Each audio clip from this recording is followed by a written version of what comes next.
Discussion করছি, কেন এই আলোচনা করতে হচ্ছে। এই মুহূর্তে কিছুক্ষণ আগে আবুধাবি থেকে দুবাইতে এসেছি। ভারত পাকিস্তান ম্যাচ হবে, বাংলাদেশ খেলছে, গতকালকের ম্যাচে পরাজিত হয়েছে, কিন্তু আলোচনার লাইমলাইটে একজনই সাব্বির রহমান রুম্মান, যাকে আসলে বাংলাদেশ ক্রিকেট বোর্ড কোনোভাবেই স্বীকৃতি দিতে চায় না। বাংলাদেশের কোনো প্রোগ্রাম, কোনো প্রসেসের মধ্যে তিনি থাকেন না।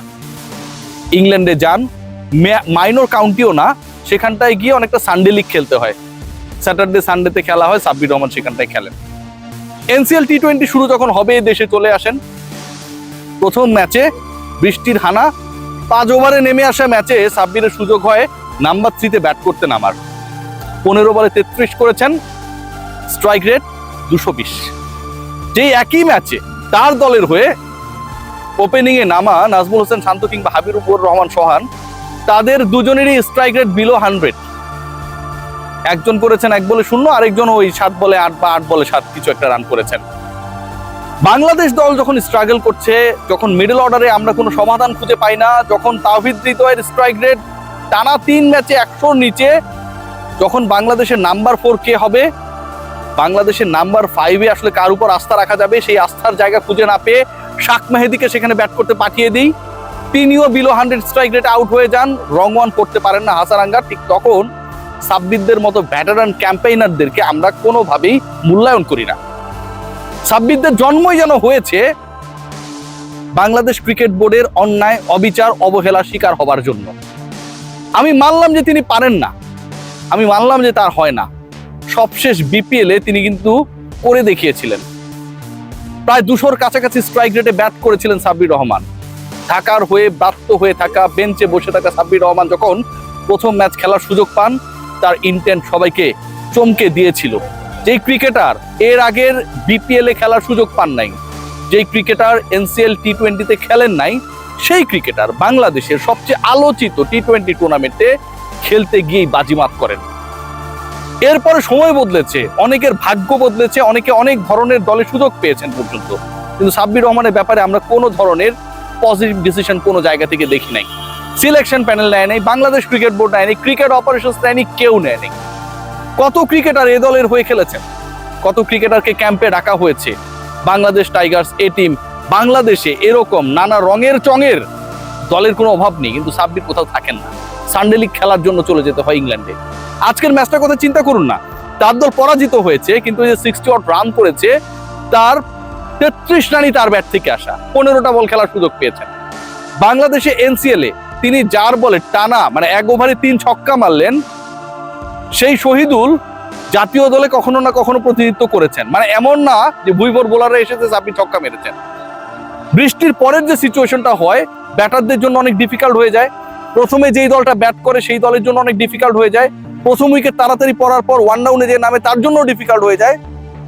সাব্বির রহমান যেভাবে এক্সিকিউট করেছেন, যেভাবে তিনি 3 ছক্কার ইনিংসে 220 স্ট্রাইক রেটে ব্যাট করেছেন এবং কোনো প্রসেসে না থাকা সেই ক্রিকেটার জানান দিয়েছেন আরো একবার যে তিনি ফুরিয়ে যান নাই, তাকে নিয়ে এই অবহেলা আমার কাছে মনে হয় বাংলাদেশ ক্রিকেট বোর্ডের চিন্তার দৈন্যতাকে প্রকাশ করে। আমিনুল ইসলাম বুলবুল খুবই মিষ্টিভাষী একজন ভদ্রলোক, দারুণ দারুণ কথা বলেন, অনেক ট্রিপল সেঞ্চুরি, টি-20 ইনিংস, অনেক আমরা সুন্দর সুন্দর গল্প তার কাছ থেকে শুনি। বুলবুল ভাই যেভাবে তার টি-20 ইনিংসকে বিশ্বাস করতেন না দেখে টেস্ট খেলতে নেমে পড়েছেন, ইলেকশন করবেন। সাব্বির রহমানের ক্ষেত্রে হয়তো তার সেই আস্থাটা নেই, কাউকে তিনি বিশ্বাস করতে পারেন না।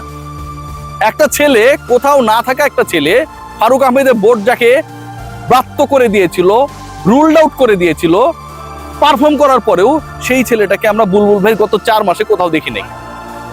সেই ছেলেটা আজকে যখন 1 ওভারে 3টা ছক্কা মারেন, ভাই ইট ম্যাটার্স।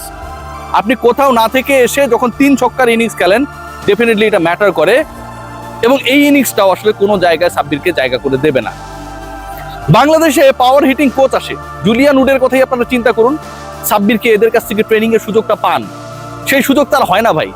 যারা ট্রেনিং নেন, যারা ক্যাম্প করেন, যাদের জন্য এই উডদেরকে নিয়ে আসা হয়, কারি কারি ডলার দেওয়া হয়, চুক্তিতে রাখা হবে কি হবে না সেই সংক্রান্ত আলোচনাগুলো হয়। খেয়াল করে দেখুন, সেই ক্রিকেটাররা গত ম্যাচে শ্রীলঙ্কার এগেইনস্টে একটার বেশি ছক্কা মারতে পারেননি। বাংলাদেশ দল সবশেষ 2 টি-20-তে হংকং এবং শ্রীলঙ্কা, ভেবে দেখুন, হংকং এর বিপক্ষে 2টার বেশি ছক্কা মারতে পারেন নাই। এনসিএল টি-20-তে সাব্বির রহমান যে বোলিং অ্যাটাকের বিপক্ষে রান করেছে, হংকং এর বোলিং অ্যাটাক তার থেকে খারাপ ছিল। বাংলাদেশি ব্যাটাররা মাঝের 32 বলে একটা 4 বা ছক্কা মারতে পারেন নাই, কিন্তু যিনি পারেন, যিনি ছক্কা মারতে পারেন, যিনি বিপিএল এ 250 স্ট্রাইক রেটে ব্যাট করেছেন, যিনি এনসিএল টি20-র প্রথম ম্যাচেই অসাধারণ পারফরমেন্স করেছেন, সেই পার্টিকুলার ক্রিকেটারকে স্বীকৃতি দিতে, তার চেষ্টাকে সম্মান জানাতে আমাদের খুব কষ্ট হয়। আফগানিস্তান প্রথম ম্যাচে ছক্কা মেরেছে 10টা, বাদ দিলাম 304 করেছিল না ইংল্যান্ড সাউথ আফ্রিকার বিপক্ষে, তারা ওই 304 করতে গিয়ে ছক্কা মেরেছিল 18টা। বাংলাদেশি ব্যাটাররা 2 ম্যাচ মিলে ছক্কা মারে 3টা, এবং এই 3 ছক্কার একটা হচ্ছে লিটন কুমার দাসের, একটা ছক্কা মেরেছেন আমাদের শামীম হোসেন পাটোয়ারি, এবং আরেকটা ছক্কা মানে তৃতীয় যে ছক্কাটা বা থার্ড যে ছক্কাটা এসেছে, সেই ছক্কাটাও এসেছে আমাদের পারভেজ হোসেন ইমনের ব্যাট থেকে। 3 জন ব্যাটার মিলে 3টা ছক্কা মেরেছে। সাব্বির রহমান এক ম্যাচেই 3 ছক্কা মেরেছে, 1 ওভারে মেরেছে। ছক্কার এই হিসাবগুলো করতে হয় এই কারণেই যে আলটিমেটলি খেলাটা T20. Al Arafah Islami bank NCL T20 Bangladeshi ক্রিকেটারদেরকে তুলে আনার, বিপিএল এ তারা যেন ভালো দল পায়, জাতীয় দলে তারা যেন ডাক পাবার পথটায় একটা পথে থাকে, সেটার জন্যই করা। বিপিএল এর প্রিপারেশনের জন্য যেই প্রোগ্রামটা নেওয়া হয়, সেই প্রোগ্রামের পারফরমেন্স যারা করেন, পারফর্মার যারা, তাদেরকে দিনের পর দিন বাংলাদেশ ক্রিকেট বোর্ড শুধুমাত্র তাদের গুডবুকে না থাকার কারণে অবহেলার স্বীকার করেন। কত ক্রিকেটারকে আমরা তুলে আনি, কত ক্রিকেটারকে আমরা সুযোগ দেই। তাওহিদ হৃদয়ের কথাই ভাবুন না, নানা প্রবলেম থাকতে পারে, কিন্তু তাওহিদ হৃদয় ম্যাচের পর ম্যাচ সুযোগ পাচ্ছেন। নাজমুল হোসেন শান্ত একসময় ম্যাচের পর ম্যাচ সুযোগ পেয়েছেন। ইয়াসির চৌধুরী রাব্বি ম্যাচের পর ম্যাচ সুযোগ পেয়েছেন। আমি যে 3টা নাম বললাম, এর সাথে অন্তত আরো 5টা 7টা নাম বলা যাবে, যেই ক্রিকেটাররা পারফরমেন্স না করে ম্যাচের পর ম্যাচ সুযোগ পেয়েছেন, বাংলাদেশ ক্রিকেট বোর্ড তাদেরকে ক্যারি অন করেছে। কিন্তু যখন নামটা হয়ে যায় সাব্বিরের, দুষ্ট বালক সাব্বির, তার পারফরমেন্স আসলে তার হয়ে কথা বলে না। একজন ক্রিকেটার শুধুমাত্র দেশের হয়ে, দেশের মাটিতে, দেশের টুর্নামেন্টে খেলার জন্য ওই সানডে লিগটা বাদ দিয়ে আবার চলে এসেছেন। তার বিমান ভাড়া টাকা ওঠে না এনসিএল টি20 থেকে যে টাকাটা পান।